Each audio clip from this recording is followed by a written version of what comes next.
दोस्तों, अगर आपके खिलाफ भी एक झूठा घरेलू हिंसा और दहेज का मामला पत्नी ने दर्ज करा दिया तो आपके पास दो रास्ते हैं दोस्तों। या तो अपने मामले का बचाव करें या निर्णय की प्रतीक्षा करें, या फिर अपनी पत्नी के खिलाफ एक काउंटर केस दर्ज करें और उसे गलत साबित करें।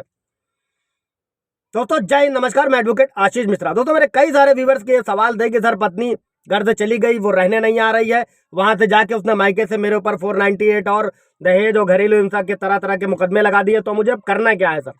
तो दोस्तों, तीन रास्ते हैं। या तो बचाव करें, या जो हो रहा है उसे झेले, या फिर काउंटर केस दाखिल करें।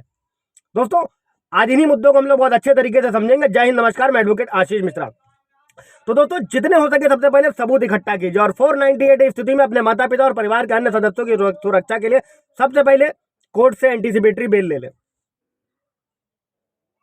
इसमें मैं पीछे वीडियो बना चुका हूं, आप जाकर देख सकते हैं। और ब्लैकमेलिंग, झूठे आरोप, गालियां जो भी पुलिस थाने में दर्ज जाकर जरूर कराएं जो भी आपके साथ हो रहा है। अन्यथा अगर आपकी रिपोर्ट पुलिस नहीं लिख रही है तो किसी वकील की मदद ले लें। और जो भी गरीब है या राशन कार्ड धारक हैं या जिनके पास वकील का खर्चा उठाने के पैसे नहीं है दोस्तों, वो अपने जिले में, सिटी में जिला विधिक सेवा प्राधिकरण का ऑफिस होता है, वहां पर जाकर संपर्क कर सकते हैं। वहां से आपको निःशुल्क विधिक सहायता प्रदान की जाएगी दोस्तों। इसमें महिला, बच्चे, गरीब, मजदूर कोई भी मदद ले सकता है दोस्तों। खुद पुलिस कभी कभी पत्नी को पति के खिलाफ झूठी शिकायत दर्ज करने के लिए उकसाती है दोस्तों, और उसके बाद चूंकि रिश्वत लेनी होती है, यह भी एक बहुत बड़ा कारण होता है। और अगर पुलिस आपकी शिकायत दर्ज करने से इनकार करती है दोस्तों, तो सबसे पहले आप एसपी, डीएसपी को मेल कर सकते हैं, या आप उनको पत्र लिख सकते हैं, डाक से भेज सकते हैं। और इसके बाद अगर पुलिस फिर भी इनकार करती है तो आप कोशिश यही कीजिएगा, जो पंजीकृत डाक वगैरह होता है वहां से पुलिस स्टेशन को भेज सकते हैं वो, और उसकी जो रसीद होगी वो अपने पास संभाल कर रखें भविष्य के लिए। अब तो ऑनलाइन भी एफआईआर दर्ज होती है, तो आराम से जाके सबसे पहले तो ऑनलाइन एफआईआर ही दर्ज करा दें। इसके बाद दोस्तों, सबसे पहले हिंदू मैरिज एक्ट सेक्शन 9 के तहत आरसीआर केस दाखिल कर दें। अगर पत्नी कभी भी किसी तरीके से आपको ब्लैकमेल कर रही है, धमकी दे रही है, आपका घर छोड़कर चली गई है, तो ये सारी वजहों को आप लिखकर आरसीआर कोर्ट में दाखिल कर सकते हैं। और कोर्ट इस मामले में पत्नी को आदेश देगा कि या तो आकर पति के साथ रहे, या फिर वो सारे कारण स्पष्ट करे कि वो क्यों नहीं रहना चाहती है। और अगर पत्नी किसी के साथ भी, अब ये भी समझिएगा दोस्तों कि किसी भी तरीके से इस केसों में समझौता नहीं करना है। जैसे अभी मेरे एक व्यूअर्स का और सवाल था कि सर वो कह रहे हैं वो प्रॉपर्टी लिखा दें और वो कर दें तब मैं घर आ जाऊंगी। सब बिल्कुल नहीं करना है। हाँ, अगर पैसे का भुगतान करना भी है तो दोस्तों ये अपने विवेक पर निर्भर करता है कि आपके बाद, इसके बाद आपके साथ क्या होगा, क्योंकि अगर आज वो ऐसा कर रही है तो फ्यूचर में क्या करेगी ये तो गॉड नोज।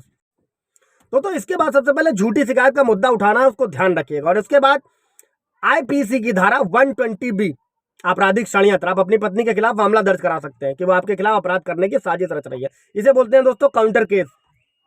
इसके बाद आईपीसी की धारा 167, अगर किसी भी तरीके से कोई भी पुलिस वाला पत्नी की झूठी शिकायत पर उसकी मदद कर रहा है, गलत दस्तावेज तैयार कर रहा है, तो आप उनके खिलाफ मामला दर्ज करा सकते हैं दोस्तों।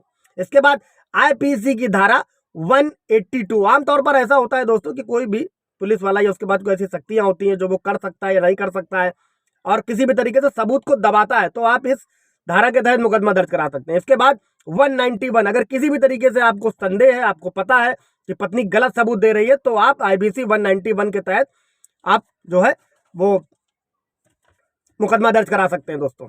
इसके बाद आईपीसी की धारा 197, किसी भी तरीके से आपसे किसी गलत कागज पर दस्तखत कराया गया, हस्ताक्षर कराया गया। एक व्यूअर्स का मेरे और सवाल था कि सर उन्होंने सादे पेपर पर साइन करा लिया, अब क्या होगा, आगे क्या होगा। दोस्तों, आप मुकदमा दाखिल करें, आप चीजों को समझें 1 to 1 by 1, step by step, कि आपको करना क्या है। भागने से कोई फायदा नहीं, छुपने से कोई फायदा नहीं है।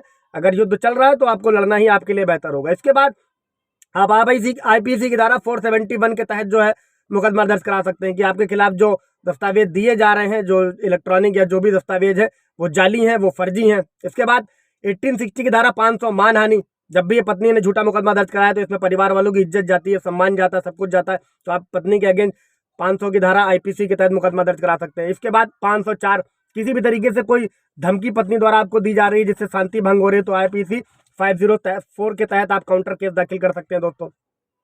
इसके बाद आईपीसी की धारा 506 आपराधिक धमकी, अगर किसी भी तरीके से डरा रही है, धमका रही है आपके परिवार को, आपकी संपत्ति को नुकसान पहुंचाने की, तो आप इस धारा के तहत मुकदमा दर्ज करा सकते हैं।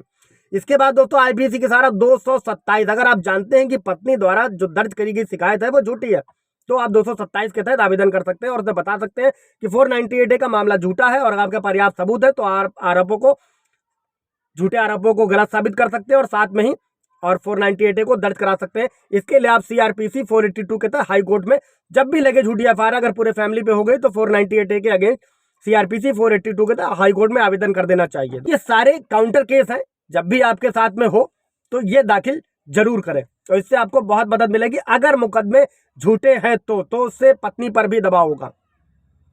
अभी व्यूअर्स का मेरा एक और सवाल था कि जिसमें लंबा केस था, वो मैं अगले वीडियो में डिस्कस करूंगा, अगले वीडियो में आप लोगों को बताऊंगा। कोई सवाल जवाब होगा पूछेगा, और मैंने भी दोस्तों डिसाइड ये किया है कि अभी आप लोग कमेंट करोगे, उन कमेंट को मैं उठाऊंगा और उन कमेंट पे वीडियो बनाऊंगा स्पेशली। और क्योंकि कोई एक कमेंट करता है, वो सवाल कईयों के मन में होता है दोस्तों। Thank you.